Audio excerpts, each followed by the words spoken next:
प्रतिमा है।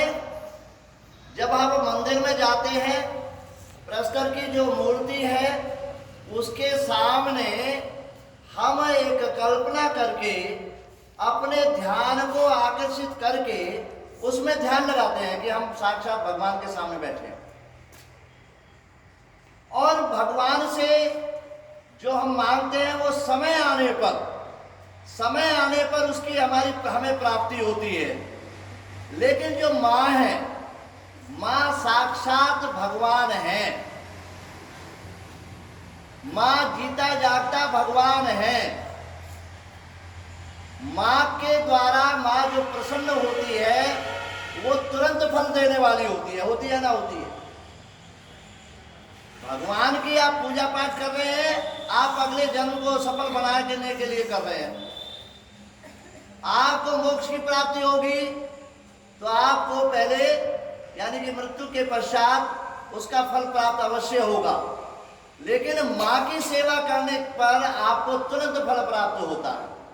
जब आपको कोई आवश्यकता होती है तो आप धीरे से माँ के पास जाते हैं और माँ चुपचाप पिताजी से छिपा करके आपको प्रदान करती है। तो इसलिए माँ का जो दर्जा है वो भगवान से भी ऊपर है। जो भी भगवान, चाहे राम हुए हो चाहे कृष्ण हुए हो, सभी ने माता को सबसे ऊंचा दर्जा दिया है। भगवान राम ने तो यहाँ तक कहा है, जब वो लंका में विजय प्राप्त कर ली तो सोने की लंका किसको दी उन्होंने? रावण के भाई विभीषण को दी। लक्ष्मण जी के मन में कुछ विचार भी आया तो उन्होंने कहा, इयम स्वर्णमयी लंका मह्यम न रोचते लक्ष्मण, जननी जन्म भूमिश्च स्वर्गादपि गरीयसी। बोले सोने की लंका मुझे अच्छी नहीं लगती। क्यों? जन्मभूमि, जिस पर हमने जन्म लिया है, जिसकी रज में हम लोट लोट करके बड़े हुए हैं, जिसकी जो है जिसने हमें खाने के लिए अन्न दिया है, वस्त्र दिए हैं, वह जन्मभूमि। और जिसकी कोख से हमने जन्म लिया है, जिसने हमें खाना सिखाया है, 9 महीने पेट में रखा है, वह जन्म देने वाली माता। इनके आगे स्वर्ग भी बेकार है।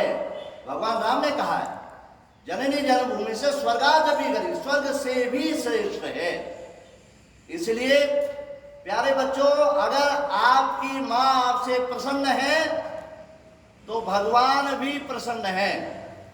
अगर आप अपने कार्यों से, अपने व्यवहार से, अपने आचरण से माता का दिल दुखाते हैं, माता आपकी प्रसन्न नहीं है, तो आप कितने ही घोड़े दौड़ा लीजिए, कितना भी आप धर्म कर्म कर लीजिए, ये सब पर लागू होता है। हम पर भी होता है, आप बच्चों पर भी होता है। कितना भी शुभ कर्म कर लीजिए, दान आदि कर लीजिए, लेकिन भगवान कभी प्रसन्न नहीं हो सकता।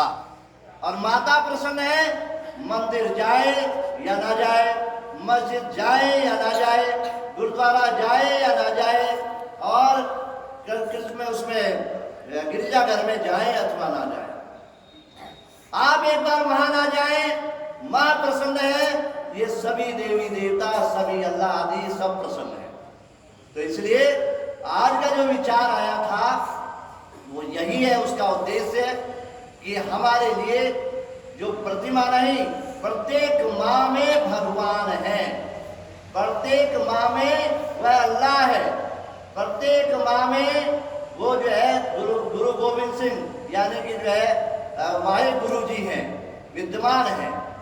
तो मेरा ये है कि यही कहना था कि माँ की आज एक व्रत लीजिए, एक आप संकल्प लीजिए कि आज के बाद पहले जो कुछ हो गया सो हो गया, हम अपनी माता का दिल नहीं दुखाएंगे, उसके आज्ञा का पालन करेंगे, उसको हमेशा प्रसन्न रखने का प्रयास करेंगे। अगर आप ये कर लेते हैं तो आज का आना और आज के दिन की पढ़ाई आपकी सफल है निश्चित रूप से। इतना ही कहना।